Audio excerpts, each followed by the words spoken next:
우리에게 주시는 하나님의 말씀은 아가서 8장 5절부터 14절까지입니다.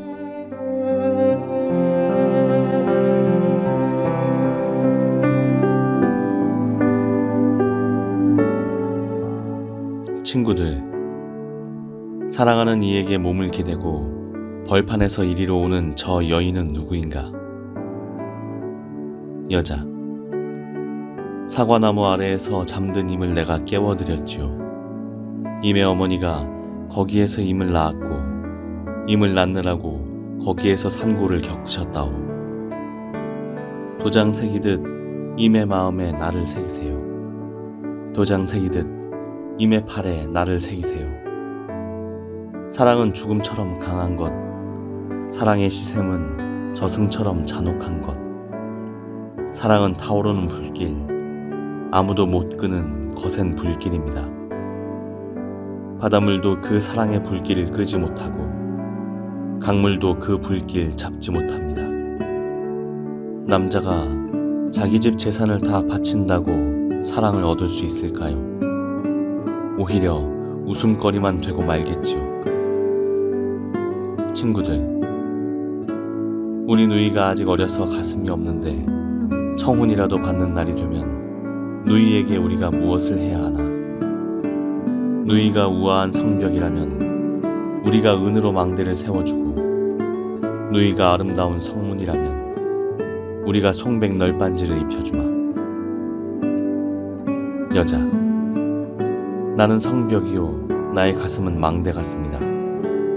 그래서 그가 날 그토록 좋아합니다.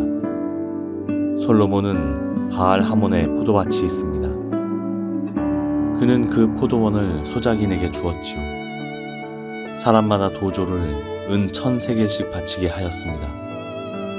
나에게도 내가 받은 포도밭이 있습니다. 솔로몬 임금님, 1000세겔은 임금님의 것이고 200세겔은 그 밭을 가꾼 이들의 것입니다.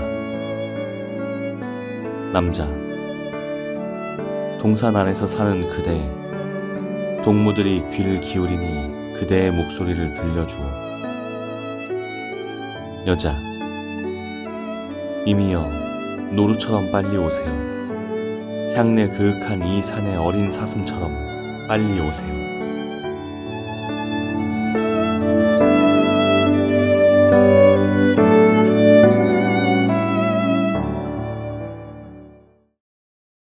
아가서의 마지막을 장식하는 부분입니다. 이 부분에 대해 앞에서 열거했던 내용들이 요약되는 부분이라고 학자들은 이야기하는데요. 그래서 그런지 사랑에 대해 더 깊게 생각할 수 있었던 본문이었습니다. 우리가 수요 말씀 예배 시간에 아가서를 다양한 관점으로 볼 수 있다고 들었죠. 저는 하나님과 저의 사랑 이야기라는 관점으로 묵상했습니다. 어떤 은혜를 받았는지 묵상의 내용을 나누어 보아요. 여자는 6절과 7절에서 사랑은 이러한 것이라고 노래합니다. 사랑은 죽음처럼 강한 것, 사랑의 시샘은 저승처럼 잔혹한 것, 사랑은 타오르는 불길, 아무도 못 끄는 거센 불길입니다. 바닷물도 그 사랑의 불길 끄지 못하고 강물도 그 불길 잡지 못합니다. 사랑은 무엇이다 라고 설명하는데 사랑을 극단적으로 표현하고 있습니다.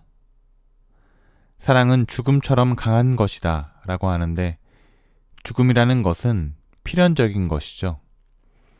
살아있는 것은 언제든 죽음을 맞이할 때가 있습니다. 힘이 세고 돈이 많고 세상의 업적을 이루었다 할지라도 모든 사람은 평등하게 언젠가 죽음을 맞이합니다. 피할 수 없는 당연한 죽음. 사랑은 이 죽음과 같다고 노래합니다. 사랑의 시샘은 저승처럼 잔혹한 것이라고 하는데요. 사랑의 시샘은 살짝 미운 정도가 아니라 어두움과 공포로 압도하는 저승처럼 잔혹하다고 합니다. 굉장히 극적이죠.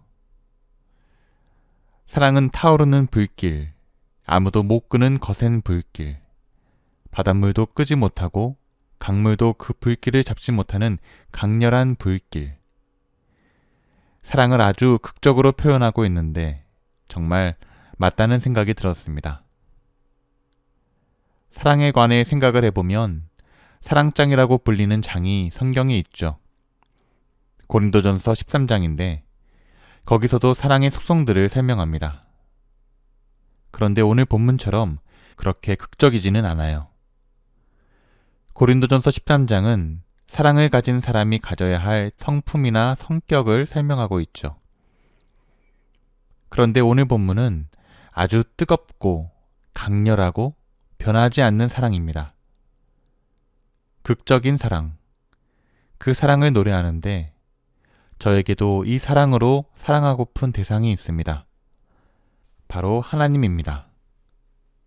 하나님을 향한 사랑이 너무나 뜨거워서 세상의 어떤 것도 하나님을 향해 불타고 있는 제 마음을 꺼뜨리지 못합니다. 아무리 협박하고 유혹하고 넘어뜨리려고 해도 하나님을 향한 제 사랑은 한결같기를 원합니다. 왜요? 하나님께서도 그러셨는걸요. 하나님은 사랑하는 외아들을 우리에게 보내주셨어요. 우리를 사랑한다는 이유만으로요. 그 예수님은 우리를 사랑하셔서 우리를 대신해서 십자가를 지셨습니다. 모진 고난과 고통을 다 껴안으시고요. 그 꺼지지 않는 맹렬한 사랑을 받았으니 우리 또한 그 은혜에 대한 합당한 반응으로 자기 십자가를 지는 삶을 살아야 하지 않을까요? 날 살리신 주님께 그저 감사하는 것. 이제는 내가 없고 오직 예수님만 높이고 전파하는 삶을 살기로 결단하는 거죠. 그것이 바다도 끌 수 없는 강력하게 뜨거운 사랑을 받은 사람의 자연스러운 태도일 겁니다. 우리 모두 주님의 사랑을 기억하며 감사합시다. 세상을 살며 여러 가지 염려와 걱정이 있지만 그런 것들에 하나님을 향한 사랑을 꺼뜨리지 맙시다.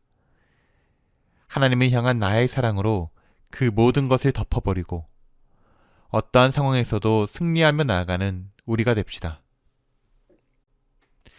이어서 마지막 절이 와닿았습니다. 14절인데요. 이미여 노루처럼 빨리 오세요. 향내 그윽한 이 산의 어린 사슴처럼 빨리 오세요. 우리 사랑의 주님은 다시 오신다고 약속하셨죠.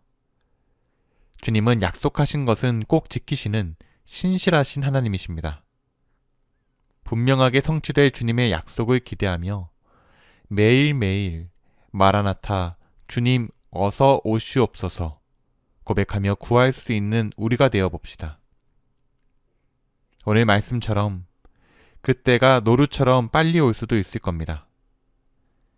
그날을 위해 더욱더 깨어있기를 원합니다. 주님께서 언제 오시더라도 주님 앞에서 당당하고 떳떳할 수 있도록 항상 깨어있어 주님을 맞이하는 우리가 될 수 있기를 주님의 이름으로 축복합니다. 기도하시겠습니다. 주님, 뜨거운 사랑으로 우리를 씻어주시고 안아주셔서 감사합니다. 그 꺼지지 않는 십자가 사랑이 없었다면 우리는 저승처럼 참혹한 죽음 가운데 살아갈 수밖에 없었을 것입니다. 주님께서 주신 새 생명을 가지고 우리에게 베푸신 주님의 사랑을 조금이라도 더 갚아나가기를 원합니다. 자기 십자가를 지고 주님을 따라감으로 주님을 더욱 닮아가는 우리가 될 수 있도록 이끌어 주옵소서. 다시 오신다고 약속하신 주님, 그때를 기다리며 준비하게 하시고 주님께서 언제 오시든 마음 편히 주님을 맞이하고 환영할 수 있도록 우리를 성결하고 거룩하게 하여 주옵소서. 언제나 주님의 사랑으로 채워주심에 감사를 드리며 예수 그리스도의 이름으로 기도합니다. 아멘.